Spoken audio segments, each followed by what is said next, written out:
in about a minute here. So thank you for coming.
Thank you. Welcome. Before we begin with today's ceremony, it's a long-standing tradition to begin any ceremony by posting of the colors, singing the national anthem, and reciting to the Pledge of Allegiance. Today, the VFW Regional Color Guard will be posting the colors with "To the Colors." Please rise for posting the colors, national anthem, and Pledge of Allegiance. Color Guard, post the colors.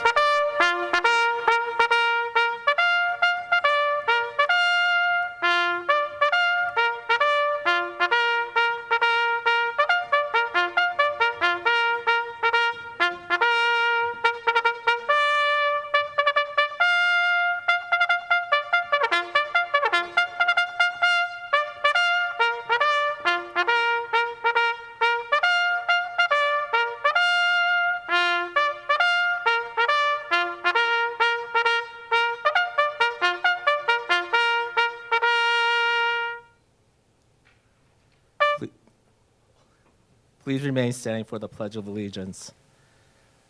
I pledge allegiance to the flag of the United States of America, to the republic for which it stands, one nation, under God, indivisible, with liberty and justice for all. Thank you. Color guards, you may be seated. And you guys may be seated as well. Thank you. Please join me in a round of applause to Kyle Gull from the Cascadia Biped and the VFW Regional Color Guard.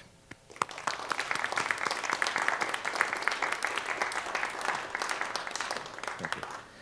Hello, and welcome to Edmonds College 11th Memorial Day Ceremony. I am Matt Durkee, Director of the College Veterans Resource Center and member of the Memorial Day Planning Committee. I served in the Army from 1990 to 98 with deployment to Kuwait and Iraq with the 18th Airborne from Fort Bragg, North Carolina in 1990 to 91 and served 10 years.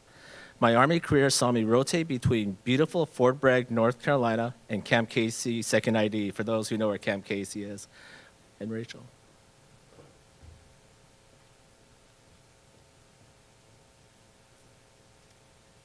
Hello, and welcome here today. I'm Rachel Clem, the director of the Black Box Theater. And as we come together as a community at Edmonds College, we like to take a moment to acknowledge the land on which the college resides. As we meet today as a college community, we are committed to honoring and respecting the ancestral lands of the Snohomish Stodohope people, past, present, and future. Let us commit to being better stewards of the land we inhabit and to becoming better neighbors with the Stodohope people and other indigenous communities. We acknowledge and respect their sovereignty, their right to self-determination, and we honor their connection to the land and water. We acknowledge that these words only become meaningful when combined with accountable relationships and informed actions that support student success, community engagement, and it is only a first step in acknowledging our shared history. Thank you. We are honored that you're here today. We are also honored by our Edmonds College community and are very humbled by the strong commitment, strong statement that you help us make each year for the fallen and their families, making sure that they are not forgotten. Today is my pleasure to introduce our special student veteran MCs for this ceremony, Serena Sanchez and Gabriel Landry.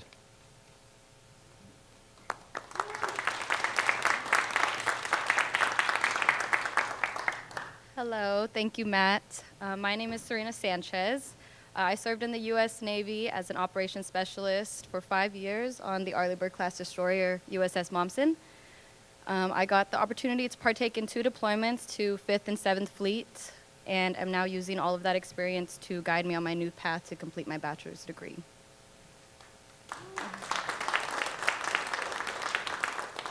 Hello and thank you. I'm Gabriel Landry, and I served in the U.S. Navy for 5 years as an information systems technician on board the USS Nebraska, which is a submarine. I participated in 5 strategic deterrent patrols, and I'm currently serving in the U.S. Navy Reserves, a part of the submarine rescue unit. I am also on my journey in completing my bachelor's.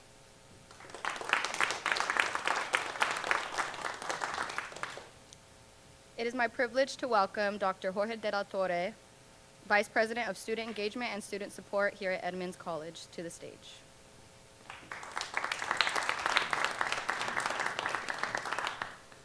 Okay, thank you. So it's my honor to welcome you today as I fill in for College President Dr. Singh, who is unable to be here today. I'd like to recognize student trustee and Navy veteran Brianna Artiano. Thank you for being here. So, veterans have made immense sacrifices to protect our freedoms. Today, we pay tribute to their commitment and remember those who have given their lives in service to our nation. We also recognize the families and the loved ones who have supported veterans enduring the challenges and uncertainties that come with military life. This Memorial Day ceremony is our humble way of honoring veterans and keeping their memories alive. Thank you so much for being here today.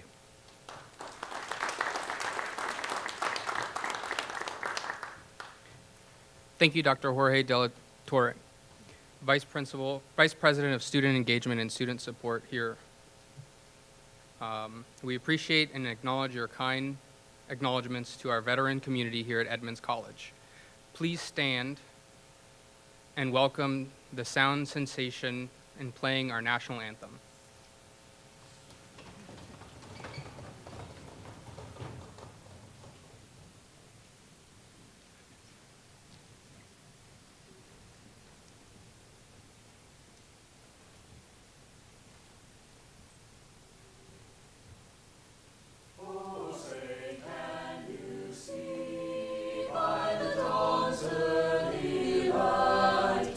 So proudly we hailed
Thank you.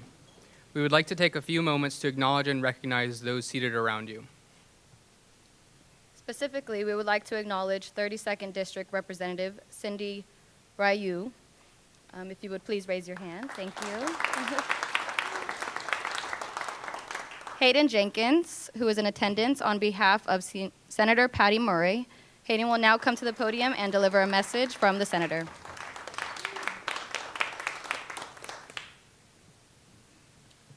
Thanks for having me today. I know the senator is sad that she couldn't be here, but she has sent me with a letter to read on her behalf. Dear friends, thank you for inviting me to join you this Memorial Day to take part in paying respect to those who bravely served our country. While I'm unable to join you in person, I'm proud to be included in such a prominent community of service members and their families here in Washington State. As the daughter of a World War II veteran and a Purple Heart recipient, taking time on Memorial Day to reflect, remember, and honor our veterans is deeply personal for me. We owe our service members a debt of gratitude which can never be fully repaid. This drives my enduring commitment to ensuring military service members and their families continue to receive the recognition and care they deserve. To those surviving family members who are here today, we honor you and the sacrifices you have made and continue to make, and I am dedicated to working every day to help fulfill our nation's promise to you. Please know that your country stands with you and that you will always have our unwavering support. On this Memorial Day, let us all take a moment to remember those who were tragically lost and honor those who made it home. Their sacrifices will never be forgotten, and their legacies will continue to inspire future generations of Americans. I am grateful to all who have gathered here today to honor our nation's heroes. Sincerely, Senator Patty Murray.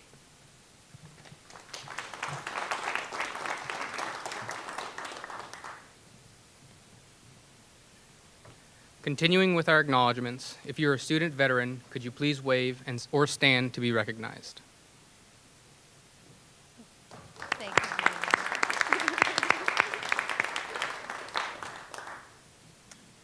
If you are able, please stand or wave if you are currently serving in the armed forces. Our armed forces are people who have taken an oath to defend what we hold dear. There is no greater calling nor any higher possible sacrifice than to serve for one's country, protecting what we hold dear. Please stand or wave if you are a veteran.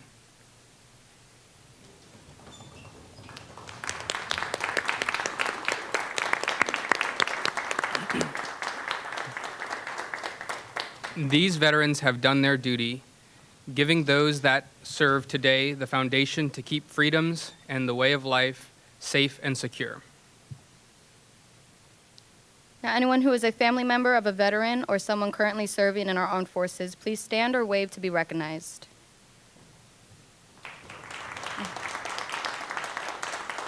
These brave people are the reason those in uniforms do what they do.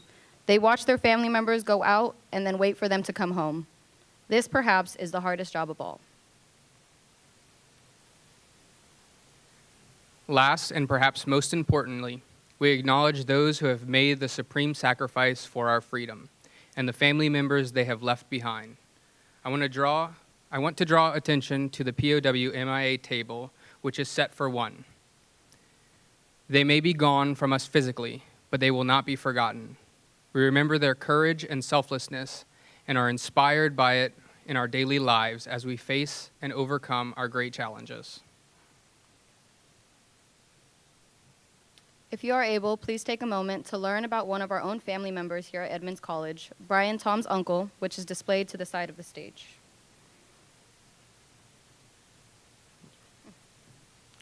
Today we honor the generations of American men and women who fought and served in the armed forces, our great-grandfathers who served in the Great War, our uncles who fought during Vietnam, our mothers who served during the Gulf War, and our cousins and friends that serve today, and the family members who support them.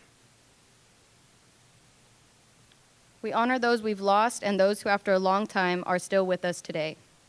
We are proud of continuing our family line of patriots who have protected what America stands for. Today, we have 3 special guests who exemplify the generations of Americans who have served. They will share a little about their service or loved one who supported them, and then if time is willing, we may have time for a few questions. First, let me introduce Myra Rentamaki, American Gold Star mother, Red Cross volunteer, Heroes Cafe volunteer, member of the Northwest Veterans Museum Board of Directors, and the Seattle Guard of Remembrance Observatory Board.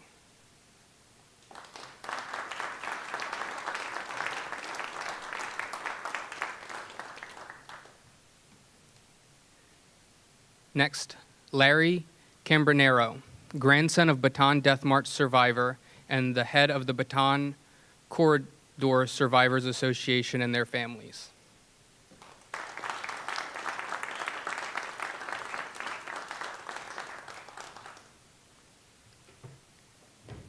And lastly, Steve Pennington, Vietnam Air Force veteran, Edmonds College Foundation board member, and the staunch supporter of the Veterans Resource Center here at Edmonds College.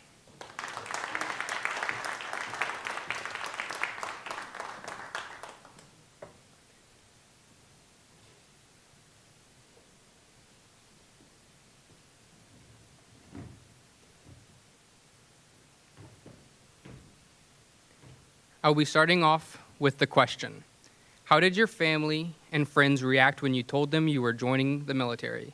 Or, how did you react when you found out a loved one was going to serve?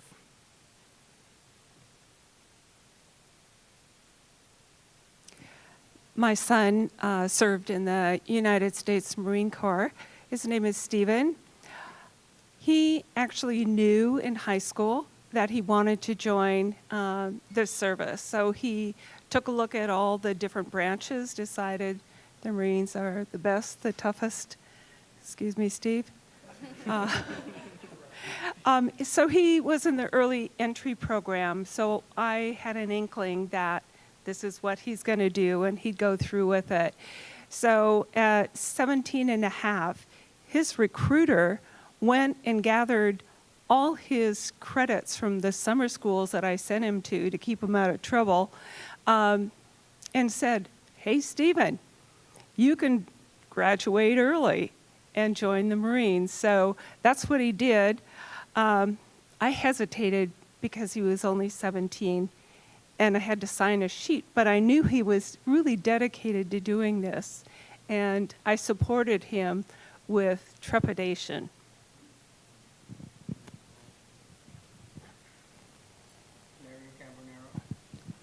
As the grandson of a Bataan Corregidor Death March survivor and guerrilla freedom fighter, my dad, I'm very proud of my grandpa and my dad. Growing up in the Philippines, we used to go to my grandpa's ancestral home, and I would ask him, "Grandpa, tell me about the war." He would say, "No, go back in the kitchen, help your grandma." "No, I want to know about the war." "What do you want to know?" "Well, were you hurt? Did you kill anybody?" "No, it's a war." So I was hit by a shrapnel, a grenade shrapnel. "Well, did you report it?" "No." "Why?" "Because I have too much pride. I kept on fighting." So, and tell me about the death march. So while we marched for 3.5 months until General Edward Portal King Jr. surrendered the troops, and we were in prison for 3.5 years. And I asked the same question to my dad. I said, "What happened in the war?" "Well, the Japanese Imperial Army slapped me for not bowing low enough, but they kept on fighting." Both my dad and my grandpa's influence my life. I did not serve actively. I did go to ROTC when I was 15 years old, but when I arrived in the United States, I immediately worked for a company in Alaska and as a peon, and I retired as vice president, general manager of four major companies. So that is a big influence from my grandpa. They said never give up. So perseverance and hard work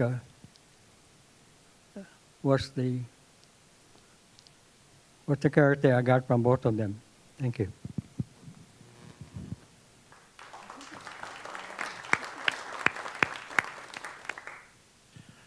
I'm Steve Pennington. I'm a local kid.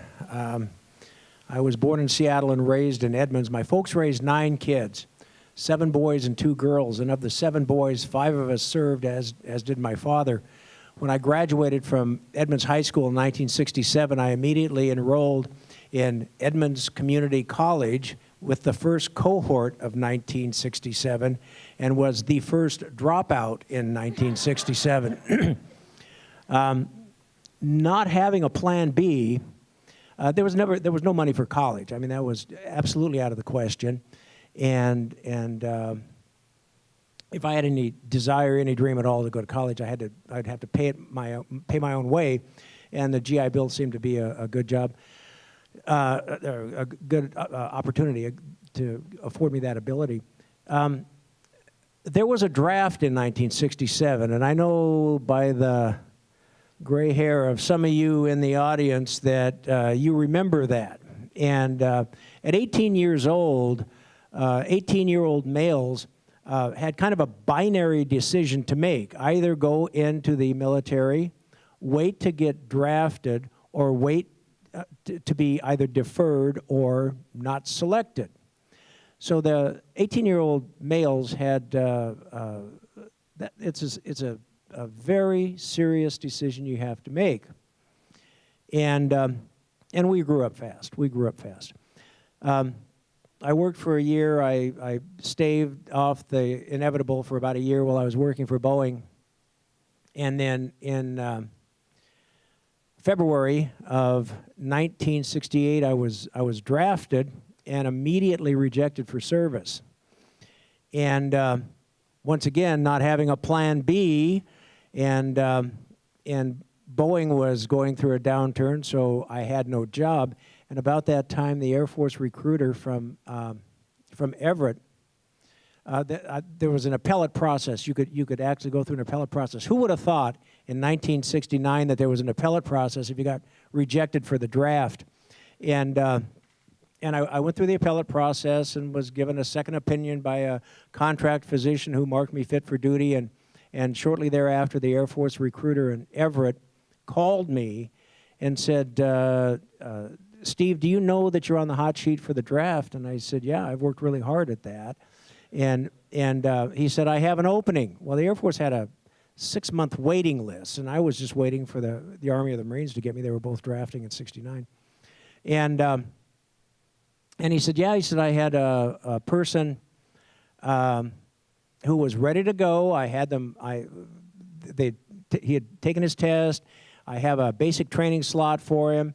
And then he decided to go into the Army for 3 years instead of the Air Force for 4 years. But I have this opening, and I have to fill it right now. And I said, yeah, sure, fine, I'll be happy to. And he brought the paperwork down to my house, and I signed my enlistment papers in my living room.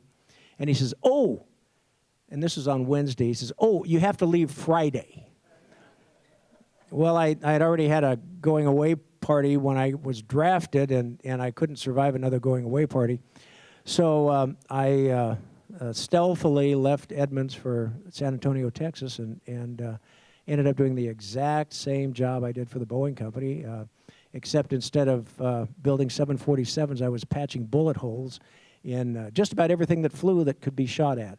And then when I left active duty, I returned to Edmonds, this time 24 years old, with a wife and a child and a full-time job and a part-time job. I stayed in the reserve when I left active duty. And 5 years later, got my associate degree, then went on to the Central Washington program. So all you student veterans, Tommy, Bree, Gabriel, I know what you're going through. I know what you're going through. Anyhow, the rest is history. I retired from the Boeing company, retired from the military, and have been a part of this fine institution ever since.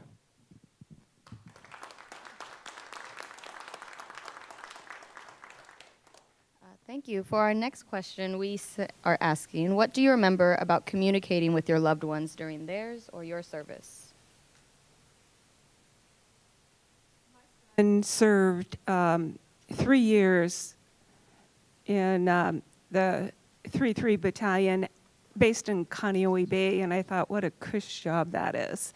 So I was planning on maybe when I could visit him.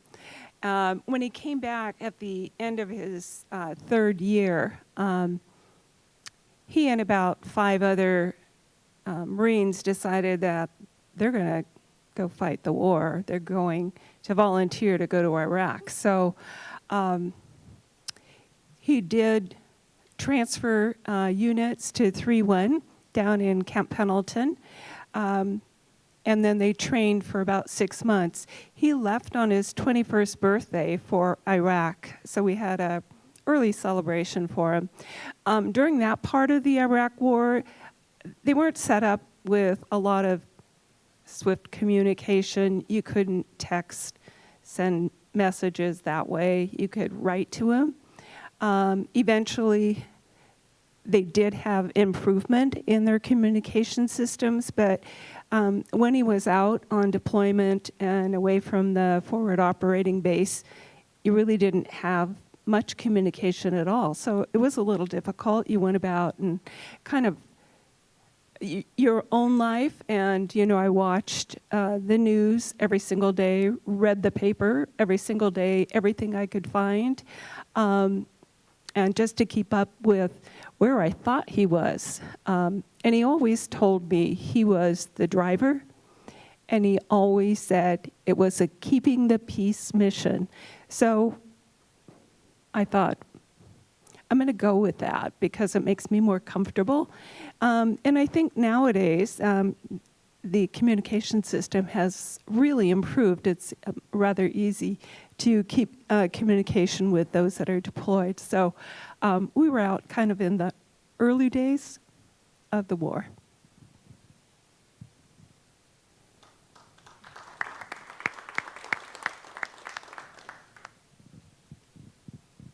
My dad left the Philippines in 1969 to Seattle, and I arrived in 1973. Fast forward, my dad passed away in 2007. But prior to that, he joined the prestigious association, the Bataan Corregidor Survivors Association, and their families here in Seattle. And to pay tribute to his dad, my grandfather, a Death March veteran. In his deathbed at the hospital, I made a promise to him that I would join the Bataan Corregidor Survivors Association to pay tribute to him and his dad, my grandfather. So I joined in 2007, in April 2007. Immediately they made me the auditor of the association. I said, what do I do? Well, you just look at the books and take care, make sure we have money. Okay. That was a good start for me. 4 years later, they made me the commander. And 12 years later, I'm still the commander. I said, how come? Nobody wants a job? Well, we're happy with you. But my first year, I said, well, let's not donate our money to various organizations. Let's pay our veterans. Let's start a memorial monument at Dr. Rizal Park in Beacon Hill. We did that, and I fought that with the city of Seattle. They would not allow us to have it, they won't allow us to have the memorial marker. I said, how come? Well, because we have an ordinance, no memorial marker in any park systems. I said, oh yeah? Then how come you put the names of our ball players on your street? I was referring to Edgar Martinez Way. He said, "You're right, sir. Send us a proposal." I said, "No, I don't want to send you a proposal. Give me a date. I will be there with some of my officers. We're going to talk about where we're going to put the memorial marker." I said, "Okay." They gave me September 17, 2011. By February 4th, 2012, we erected the memorial marker at Beacon Hill Park. And we paid for it. I said, "I know the city doesn't have any money. My association will pay for it." So I started a fundraising event, and we got some money from Port Culture, a King County organization. And they gave us that. The following year, or a couple of years later, I said, "So we've got our monument. Now I want to put a museum, World War II museum, inside the Filipino Community Center." He said, "Where are we going to get the money?" "Don't worry. We will fundraise the money." I went to the same organization, Port Culture. They gave us the money, and to this day, our museum is 100% paid for by Port Culture. And I invite every one of you to visit there, and I'll be glad to personally give you a tour of our museum. It houses all the stories of our veterans. I represent 157 Phil-Arm World War II veterans who decided to reside in the Seattle, Tacoma area after World War II in the Philippines. So that's what I have. I'm still the commander. I'm looking for a younger generation to take over. Thank you.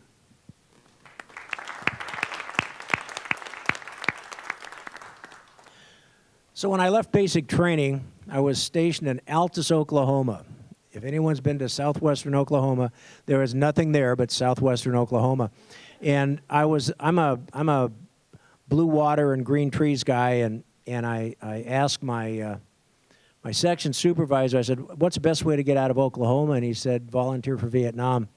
And so I did. I volunteered for Vietnam the 12th day of every third month for a year. Appeared as though I was never going to get out of Oklahoma. Met a young lady and started dating. And 8 months later, we were married. And 2 weeks after that, I got my orders for Vietnam. We were married in February. I got a July port call. So finished up my time in Oklahoma and came out here, brought my wife out here. And the first letter I received, I'd been in country for about 2 weeks. It takes a while to get established with the post office, and everything's done through the zip code. So I was there a couple of weeks. I get my first letter, and congratulations, you're going to be a father. And so for the rest of the tour, I was more concerned about how she was doing than how I was doing, because I knew how I was doing, and I had no clue how she was doing. But letters came regularly. She numbered every single one of them. And there are 3 missing from a C-130 that got shot down with a mail bag in it. But there was no electronic communication. I called one time. I was able to call one time on what was called the Mars line, and it's an over phone. You say, "Hi, how are you?" Over. "I'm fine. How are you?" Over. We had 2 guys in my unit get married on the over phone. "Do you take this woman?" Over. And seriously, got married on the overphone. But there was no technology. It was all letters. And in a musty old Foot Locker in my garage, they were still banded together.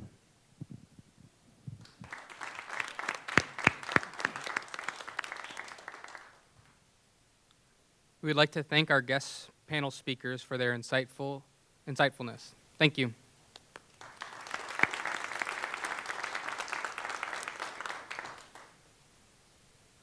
We will now be doing a slideshow, A Time to Remember. This is our annual slideshow. Okay. Yeah. Take a moment to give them their seats, and then we will begin our slideshow.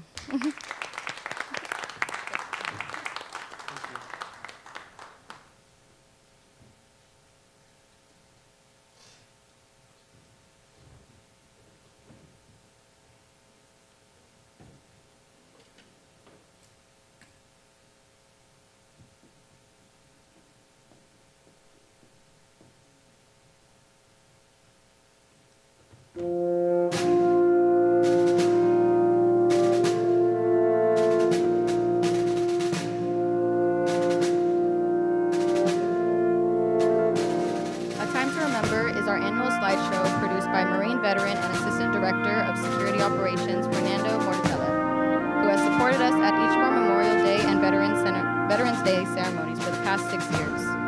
After the slideshow, we will observe a moment of silence.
Thank you, and this concludes our time inside. We will now begin to move to the Books to Boot monument. Please join us out the north doors as we proceed to the center of campus where the monument is located. We will line up, and when the pipes blow, please make our way to the Boots to Book monument. You are invited to join the Veterans Resource Center for some refreshments after the outdoor ceremony. Color guard, please retire the colors.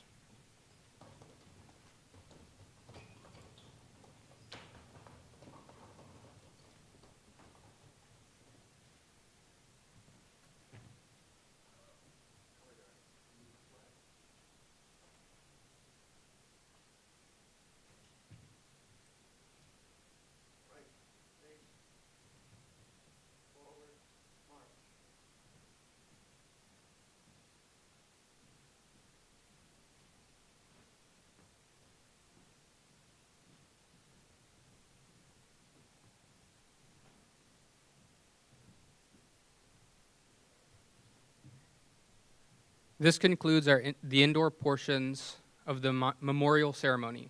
At this time, please make your way to the Boots to Book Memorial, which is located in front of Linwood Hall.